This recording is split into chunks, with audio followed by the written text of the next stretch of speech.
Ladies and gentlemen, please welcome the President of El Salvador, Nayib Bukele.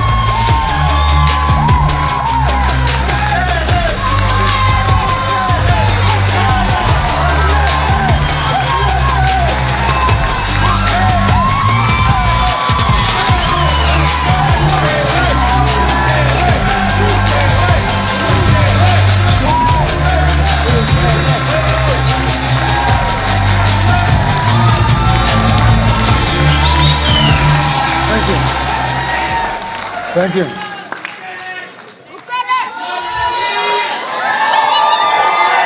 Thank you, thank you. Thank you very much. Gracias, gracias. Thank you, thank you. Gracias, muchas gracias, muchas gracias. Thank you, everyone. Thank you, everyone. Thanks. Let's have a seat. Thank you. Let's have a seat. Thank you.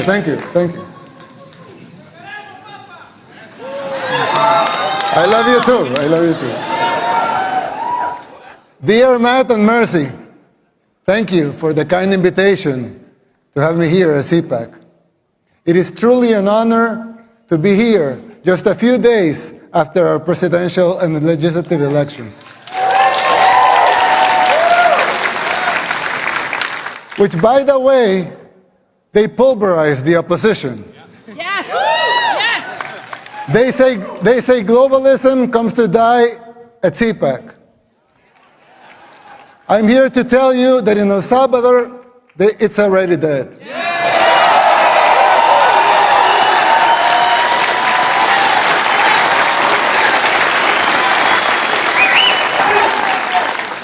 But if you want globalism to die here too, you must be willing to unapologetically fight against everything and everyone that stands for it. Fight for your freedoms. Fight for your rights. The next president of the United States must not only win an election, he must have the vision, the will, and the courage to do whatever it takes. And above all, he must be able to identify the underlying forces that will conspire against him. These dark forces are already taking over your country. You may not see it yet, but it's already happening. You don't see it as clearly because people are designed to see linear changes, not exponential ones. We don't always recognize how fast a problem can multiply and spiral out of control. The problem is much like the metaphor of the boiling frog. Once the water boils, it's already too late. People fail to see these things. It's our nature. Just like the frog, people become complacent and they don't realize how bad things are getting until it's too late. While I know, of course, El Salvador is a lot smaller country, setting aside the differences, there's a similarity with what is happening here in the United States. We also had many apparently isolated problems in the 60s and the 70s, and we failed to realize as a country the severity of them until it became a civil war. By the time we reacted, it was already too late. We were already boiled like the frog. And it took us 50 years, 2 wars, 250,000 lives, and a third of our population displaced, and a near miracle to get our country back. Thank you.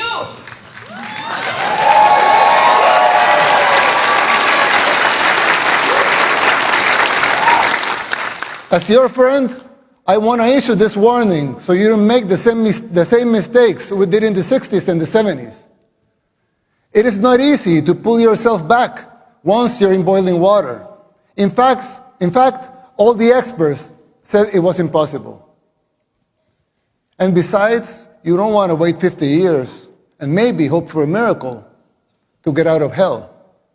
You can still jump before the water boils. Some might say I'm exaggerating, but we can clearly see the signs of a declining society because our own hit rock bottom decades ago. It's like when we see someone getting sick. First, it's maybe just stomachache, or a headache, or a small fever. But if you don't deal with the disease, it will only get worse, and then it may be too late. Even after our first war in El Salvador, we failed again to look into the signs of the second civil war that was coming, the gang war.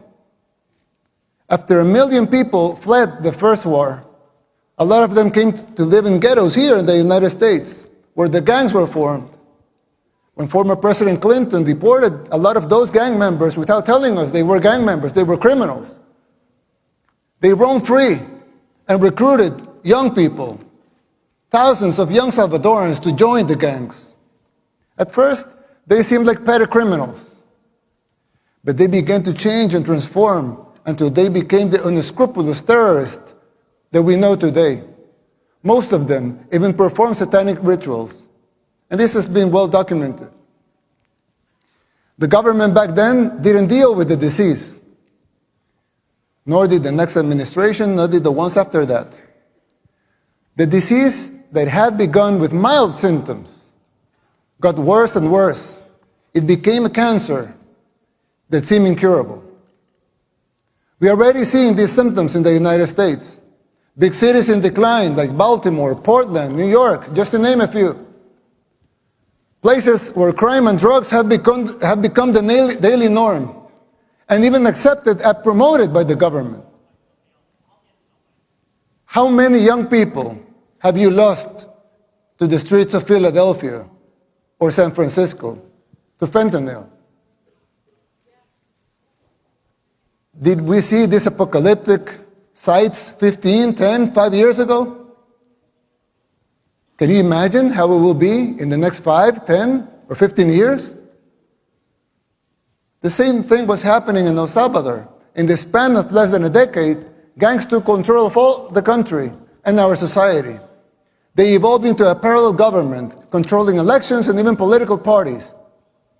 Every aspect of the daily life of most people was controlled by the gangs. Murder capital of the world is a tragic title to hold.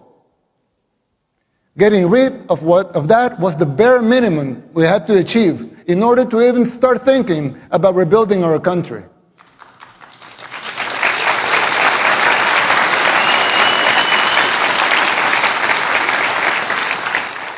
But jumping out of the water when it's already boiling is an almost impossible feat. You are not there yet. And believe me, you don't want to be. We did the unthinkable to cleanse our society. We arrested the terrorists, but we have to remove corrupt judges and corrupt attorneys and prosecutors.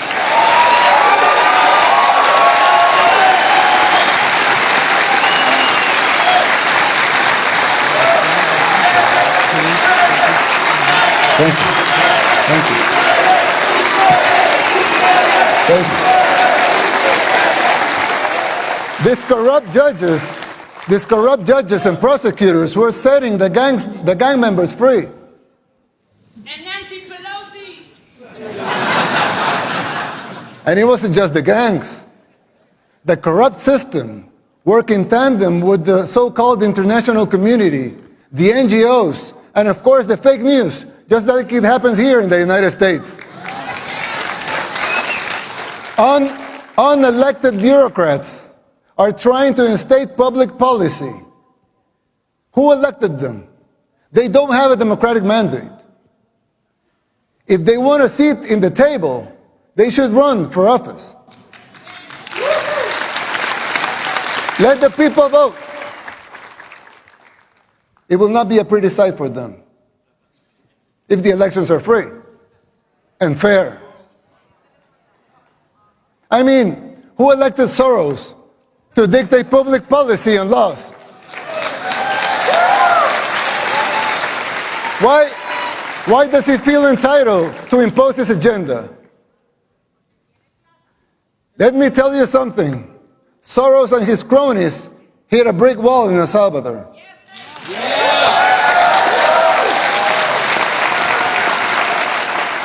Thank God, and all the glory be to him, Salvadorans are now immune to his influence. No one believes his lies anymore over there. We just had free and fair elections. And we won in a landslide with more than 84% of the vote.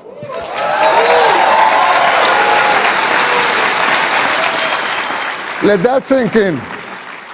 More than 84% of the people voted to continue our policies. Our victory is unprecedented in the history and modern democracies in the world.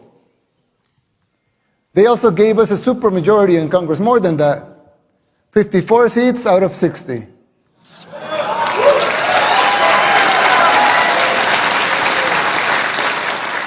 "57 if we count our allies.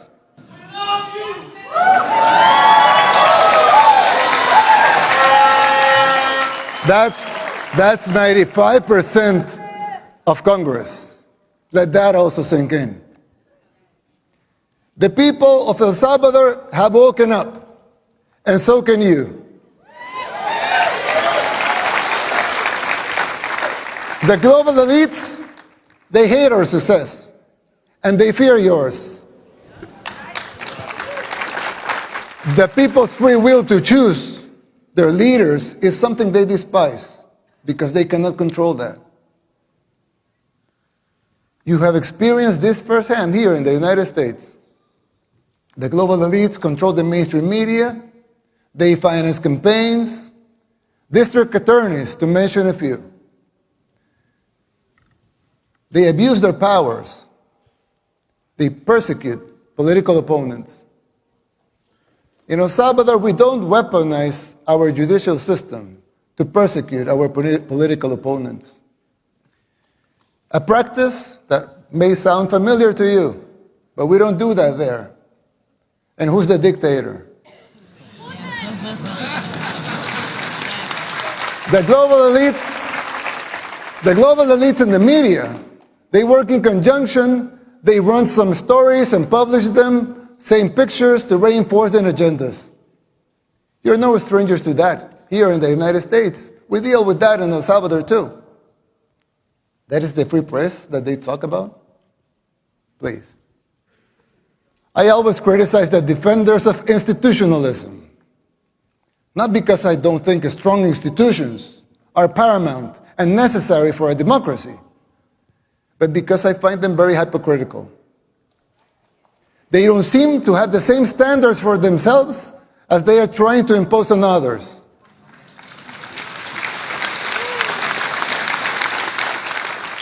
But there's yet another component that is more dangerous than a simple double standard.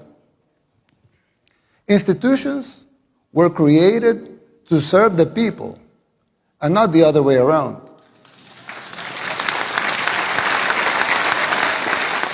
Somewhere along the way, those people forgot their fundamental purpose, which is more important than the institution itself.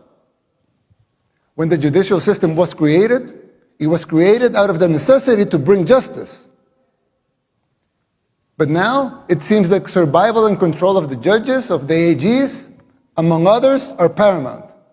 And the need to bring justice is merely a little more than an afterthought.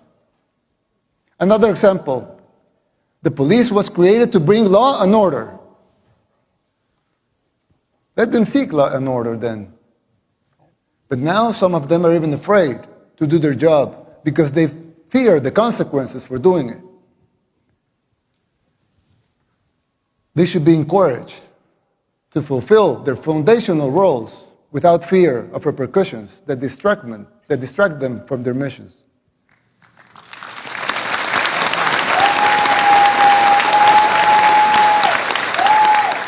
If the police was created to bring law and order, let them bring law and order. If the judicial system was created to bring justice, let them bring justice. Let them protect their purpose at all costs. Same goes with the press.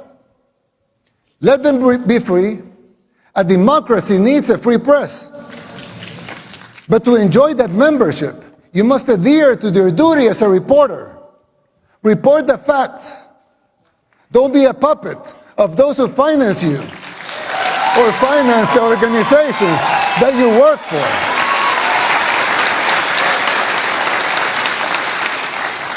Your freedom of speech will always be protected. We believe in free speech. Everyone here believes in free speech. Your free speech will always be protected. But don't call yourself a journalist if you're just an activist.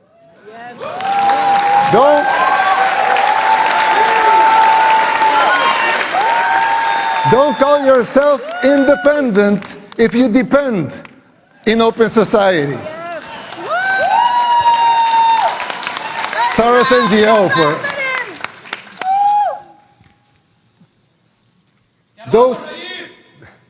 those sacred institutions have morphed away from the reason they were created. We should not defend those institutions for the sake of being institutions. Instead, we should defend the principles that created those institutions in the first place.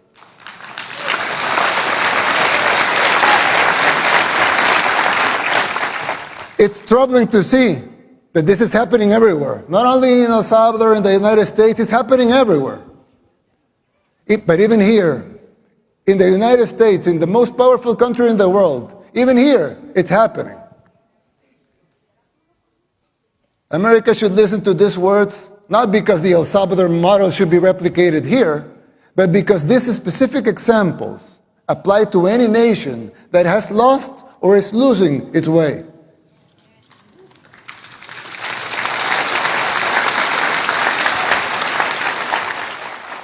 Ask yourself why this is happening, who is supporting it, and whether it's by ignorance or by choice.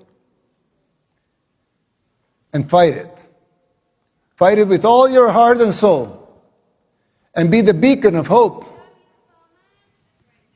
And be the beacon of hope that your founding fathers, with all their faults like every human being has, dreamt for your country.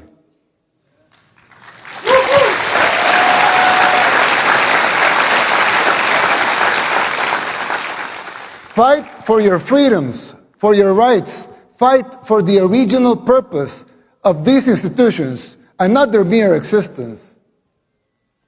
It's still not too late. It can be done. It is time to erase these new paradigms that have been imposed in the recent years that make no sense. If you just free your minds from those invisible chains, you could do it.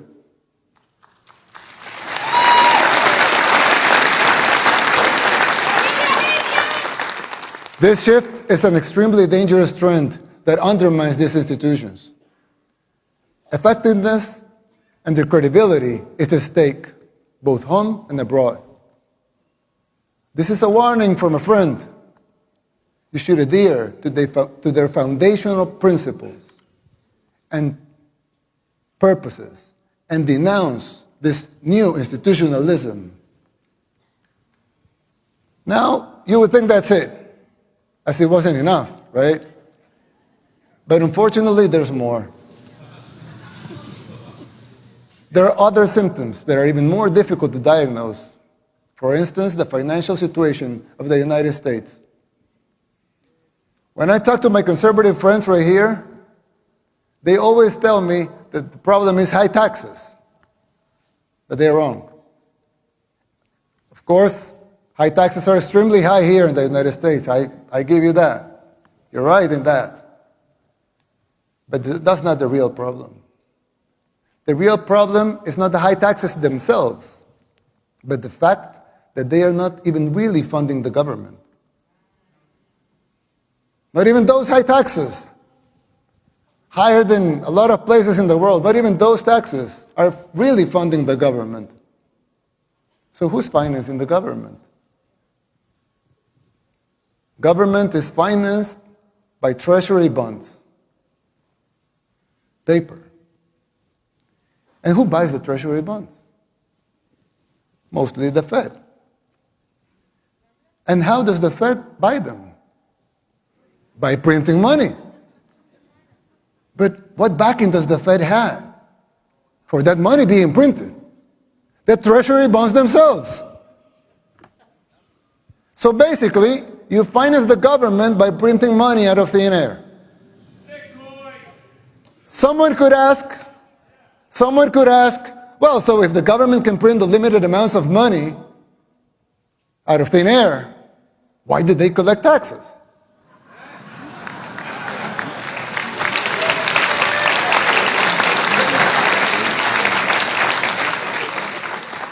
I mean, in theory, it would make sense, right? If they can print unlimited amounts of money, why would they need taxes for? The answer is simple, but it's very shocking. The real problem is that you pay high taxes only to uphold the illusion that you are funding the government, which you are not. It's shocking, but it's true. The government is funded by money printing, paper backed with paper, a bubble that will inevitably burst. The situation is even worse than it seems, because if most Americans and the rest of the world were to become aware of this farce, confidence in your currency would be lost, the dollar would fall, and the Western civilization with it. If the next president of the United States doesn't make the necessary policies and structural changes, sooner or later that bubble will burst. There's still time. You don't have to make the same mistakes we did in the 60s and the 70s. You can still jump before the water boils. Winning the election isn't enough to solve these problems. They will not simply go away as a consequence of an electoral result. It would take a total re-engineering of the government, top to bottom. It will entail making difficult decisions, like the ones we made in El Salvador since 2019, and they're already paying off. It will be hard. The system will push back. But you have the right to determine your own fate.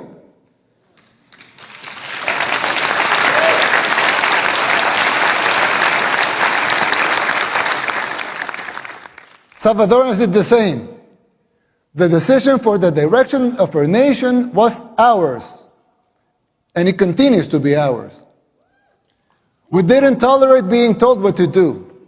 In doing so, we did the unthinkable. Against all adversity, we transformed El Salvador from the most dangerous country in the world to the safest in the Western Hemisphere.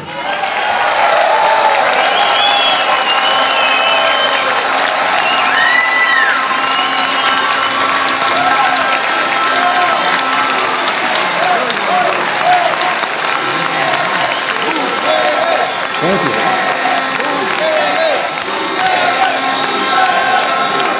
Thank you. We did it by defying the global elites. We told them no more. And that is my message to you. Put up the fight, because it is, in the end, it will be worth it. It has been for us, and you will have your country back.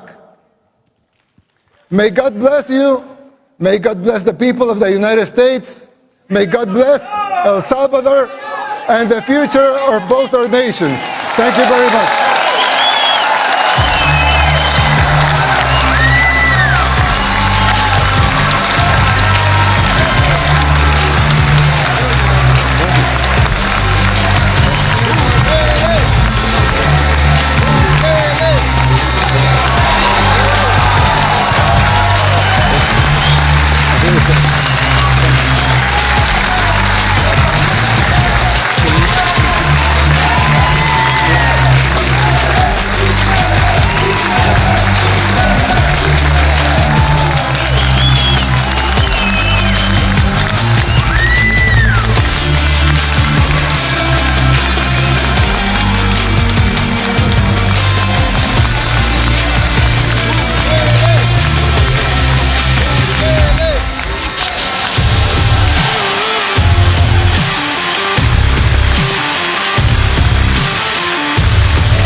Ladies and gentlemen, thank you for attending today's sessions at CPAC 2024.